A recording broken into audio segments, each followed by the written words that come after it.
राम राम भाई सभी बहना ने सबका स्वागत है श्रावण मातम में। आज हम श्रावण मातम का चौथा अध्याय पढ़ाएंगे, धारण पारण व्रत। भगवान शंकर ने ब्रह्मपुत्र से कहा, हे ऋषिवर, अब मैं तुम्हें धारण पारण व्रत के बारे में बताऊंगा। पूर्व प्रतिपदा तिथि को पुण्यवाचन करवाने के बाद मेरा व्रत धारण करना चाहिए। एक दिन धारण और दूसरे दिन उसका पालन करना चाहिए। धारण में उपवास तथा पारण में भोजन विहित है। मास की समाप्ति पर उद्यापन करना चाहिए। श्रावण मास की समाप्ति पर कीर्तन पुण्यवाचन कराकर आचार्य को दूसरे ब्राह्मणों का वर्ण करना चाहिए। शंकर पार्वती की सोने की प्रतिमा को घट के ऊपर स्थापित करना चाहिए। रात्रि में भक्ति पूर्वक शिव महापुराण का श्रवण कीर्तन आदि करके रात्रि जागरण करना चाहिए। प्रातःकाल हवन करना चाहिए। त्र्यंबकम यजामहे मंत्र से तिल और चावलों की आहुति देनी चाहिए। वामदेवाय विद्महे महादेव धीमहि तन्नो रुद्र प्रचोदयात् मंत्र से घृत और चावल की आहुति देनी चाहिए। ओम नमः शिवाय मंत्र से खीर की आहुति देनी चाहिए। इसकी पूर्ण आहुति देकर होम समाप्त करना चाहिए। ब्राह्मणों को भोजन करवाना चाहिए और आचार्य का पूजन करना चाहिए। इस प्रकार व्रत को पूर्ण करने से ब्रह्म हत्या आदि पापों से मनुष्य मुक्त हो जाता है। इसमें लेश मात्र भी संदेह नहीं है। हे सनत कुमार, अब तुम श्रावण मास में उपवास की विधि सुनो। श्रावण मास की प्रतिपदा तिथि को मनुष्य एवं स्त्रियों को स्वयं आत्मा एवं जितेंद्रिय होकर व्रत का संकल्प करना चाहिए। अमावस्या के दिन लोगों को वृषभ ध्वज भगवान महादेव का षोडश उपचार विधि से पूजन करना चाहिए। ब्राह्मणों को वस्त्र अलंकार देकर उनका पूजन करवाना चाहिए।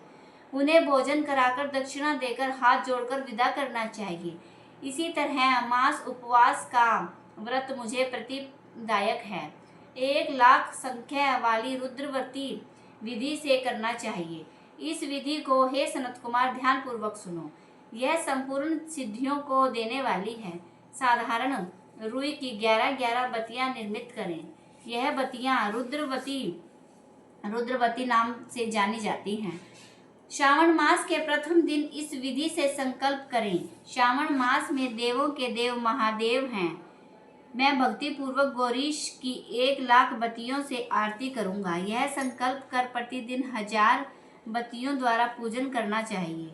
व्रत की समाप्ति पर 71,000 बत्तियों से आरती करनी चाहिए या प्रतिदिन 3,000 बत्तियों से आरती कर अंतिम दिन 13,000 बत्तियों से आरती करनी चाहिए या एक ही दिन में 1,00,000 बत्तियों से आरती करनी चाहिए।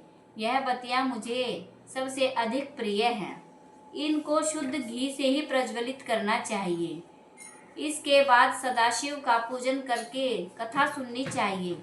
सनत कुमार भगवान रुद्र से बोले, हे महादेव, मुझे अब यह बात बताने का कष्ट करें कि इस व्रत के प्रभाव क्या हैं। इस व्रत को किसने किया है और इस व्रत के उद्यापन की विधि क्या है।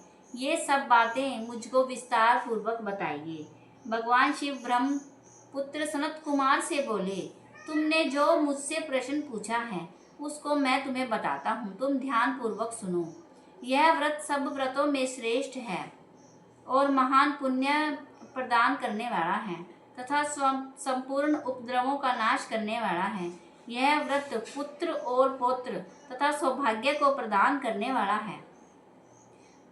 सत्य तो यह है कि तीनों लोकों में रुद्रव्रती जैसा कोई दूसरा भी व्रत नहीं है।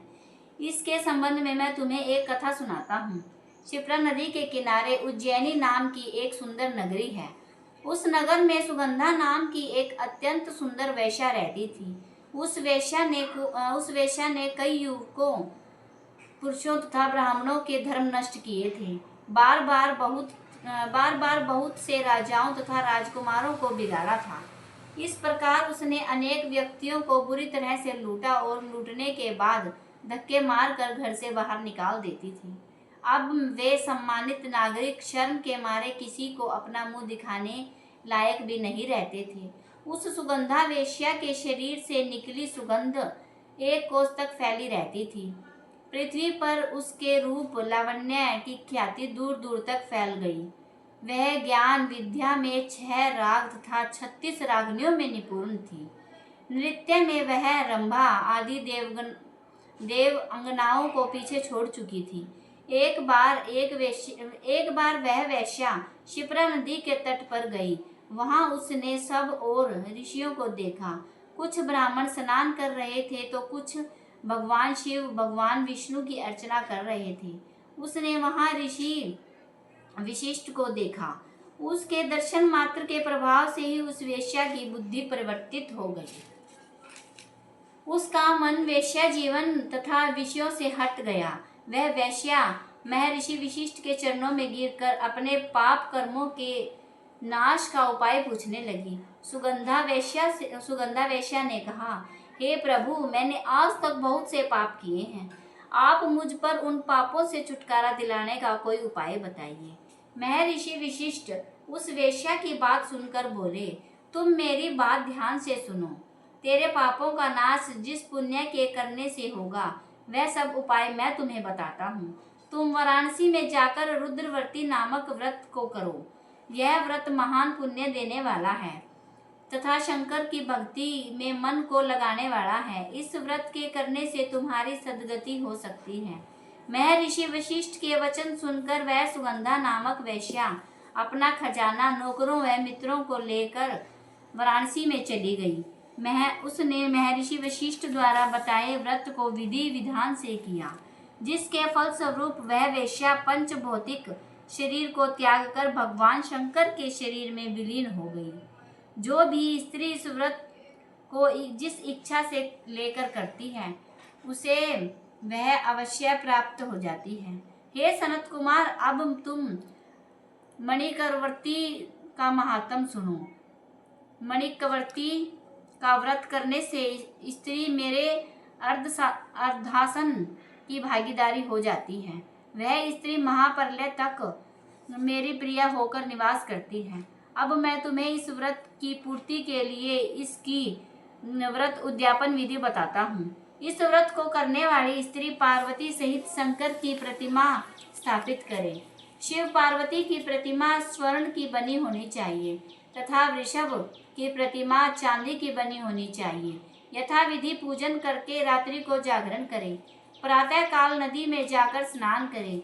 भक्ति पूर्वक आचार्य का वरण करे तथा 11 ब्राह्मणों के द्वारा घी, पायस एवं बेल पत्रों से हवन करवाना चाहिए अथवा रुद्र सूक्त, रुद्र गायत्री या मूल मंत्रों द्वारा हवन करवाना चाहिए। पूर्ण आहुति कर आचार्य आदि की पूजा करके 11 ब्राह्मण के जोड़े सहित भोजन करवाना चाहिए। इस प्रकार जो भी स्त्री व्रत पूरा करती है, वह संपूर्ण पापों से मुक्त हो जाती है। स्थापित सामग्री घट, शिव पार्वती की प्रतिमा आदि आचार्य को समर्पित करनी चाहिए। इस व्रत को करने वाली स्त्री एवं उसके पति को 1000 अश्वमेघ यज्ञ के फल की प्राप्ति हो जाती है। बोलो शंकर भगवान की जय। चौथा अध्याय समाप्त। हर हर महादेव। श्रावण मातम की जय।